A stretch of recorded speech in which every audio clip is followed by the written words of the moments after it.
मित्रांनो, आज तुमच्यासाठी मी एक नवी स्टोरी घेऊन आलेली आहे. तर सुरुवात करूया. हॅलो मित्रांनो, माझे नाव रोहित आहे आणि माझे वय 25 वर्ष आहे.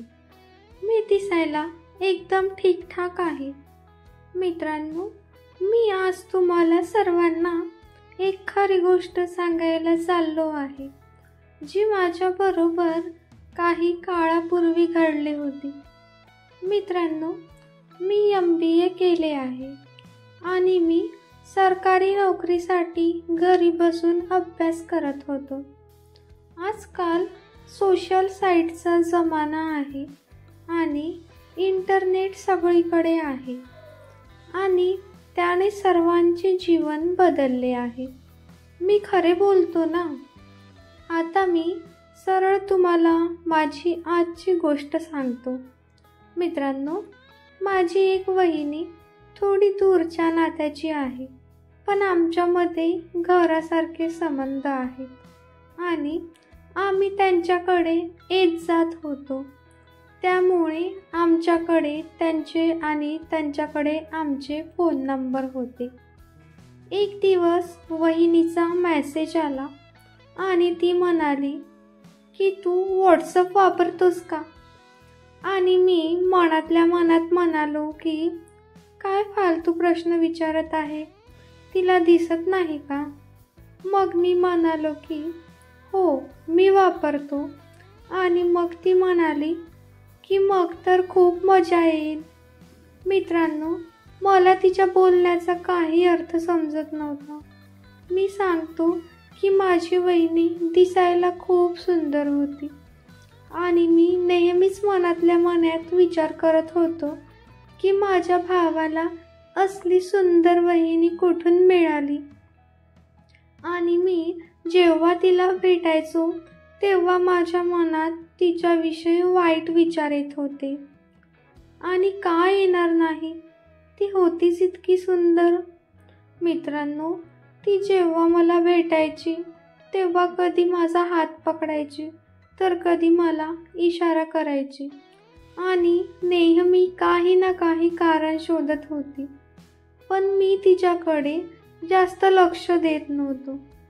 आता ती मला कधी फोटो पाठवायची तर कधी व्हिडिओ पाठवायची तर कधी प्रेम असलेली शायरी पाठवायची.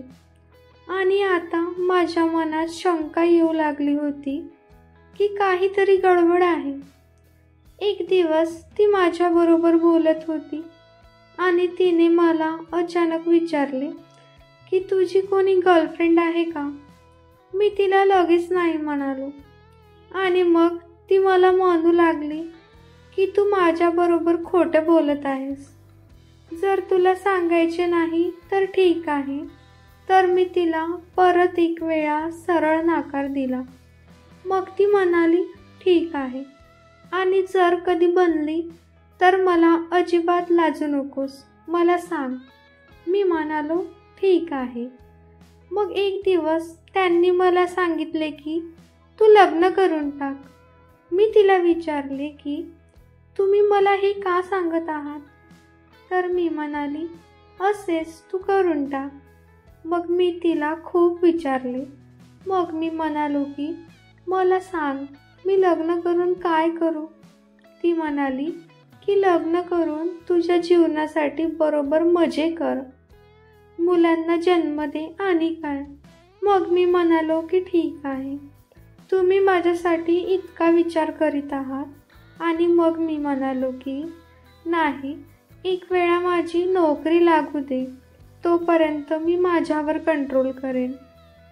वहिनी माझ्या तोंडून हे ऐकून जोरजोरात हसू लागली आणि माझ्या कंट्रोल शब्दावर माझी मजा करू लागली.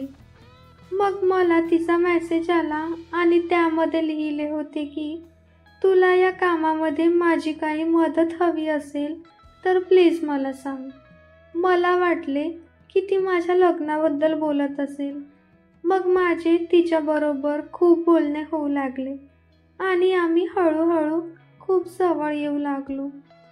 एक दिवस मी तिच्या घरी तिला भेटायला गेलो. मी तिकडे पोचून तिचा दरवाजा वाजवला आणि तिने दरवाजा उघडला आणि ती मला पाहून खूप आनंदी झाली. म्हणाली की ओहो, काय आहे, आज तर तुम्ही आला. तर मी म्हणालो की हो, आता मला आत बोलवणार की नाही का? तर ती म्हणाली हो हो, का नाही. मग मी आत गेलो आणि पाहिले तर तेव्हा घरात कोणी नव्हते. मी तिला विचारले की वहिनी, कोणी नाही का घरात? तर ती म्हणाली नाही, मुले त्यांच्या आजीकडे गेले आणि तुझे भाऊ बाहेर गेले आहेत.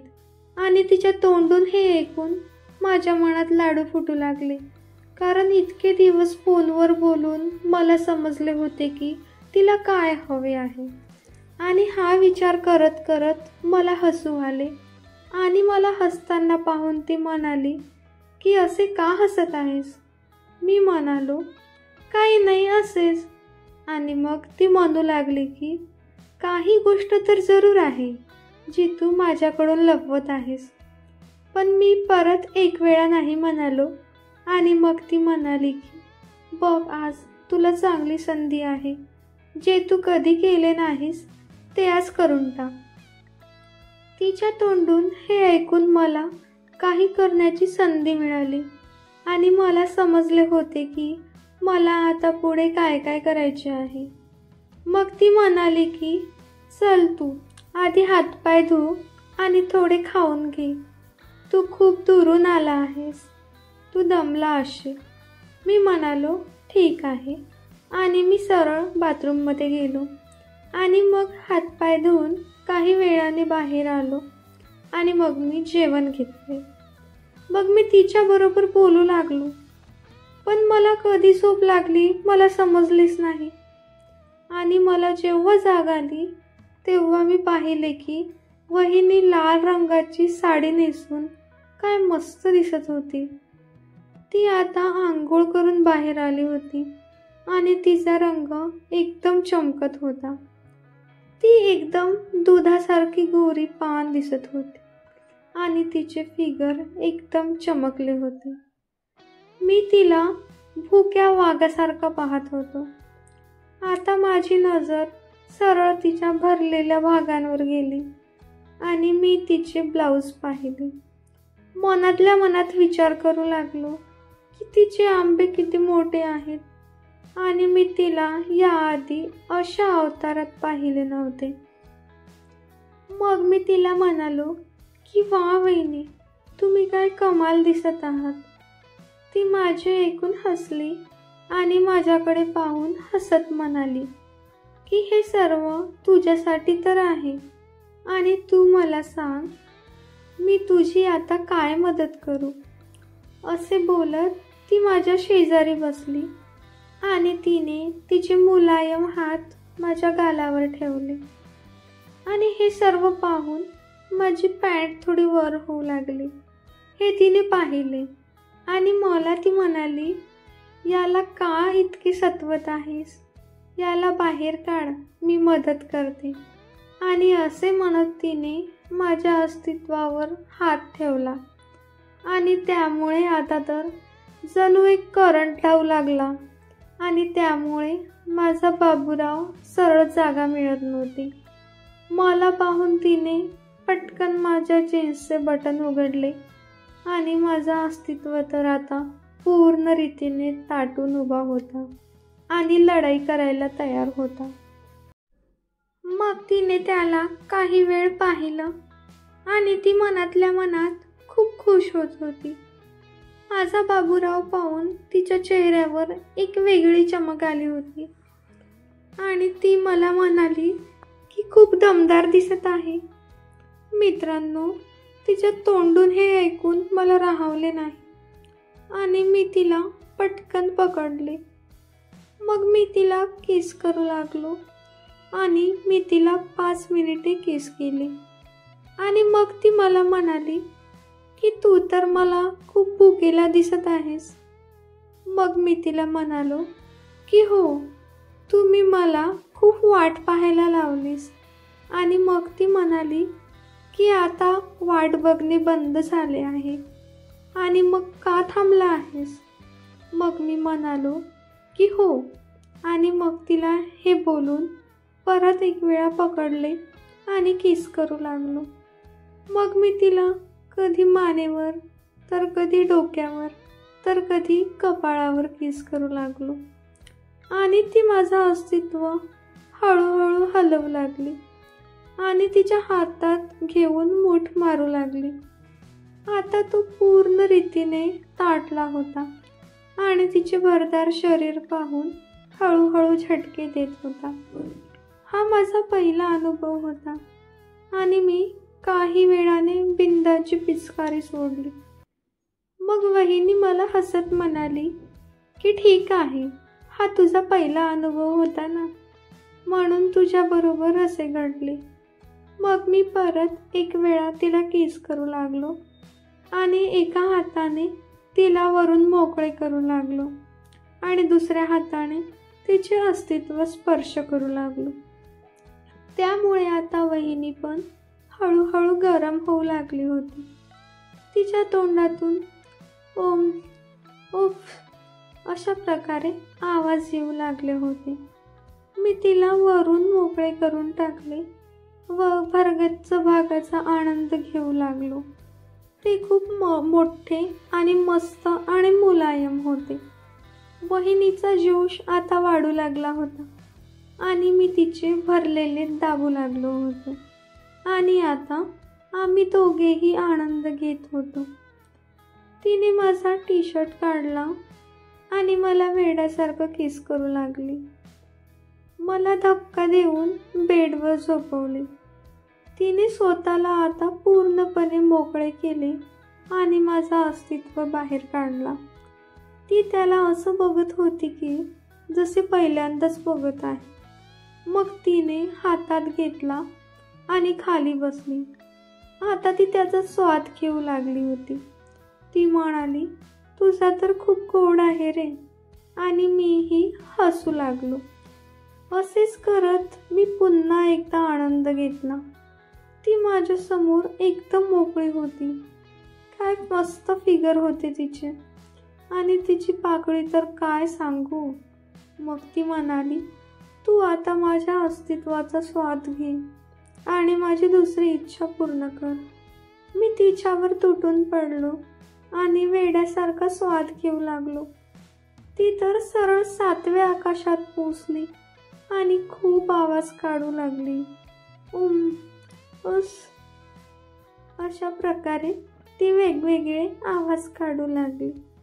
मी तिची खूप वेळपर्यंत माझ्या जिभेने ठोकाठोकी केली आणि मग काही वेळाने आम्ही दोघे 69 मध्ये येऊन दोघांची तहान भागवली. ती म्हणाली की माझ्या नवऱ्याला हे पसंत नाही, पण तू आज मला खूप खुश केलेस आणि मी तुला खूप प्रेम करते. मग मी तिच्या सुंदर जीवनात प्रवेश केला आणि आनंदाने हालचाल करू लागलो. माझ्या हालचालीने ती खूप उत्साहित झाली होती.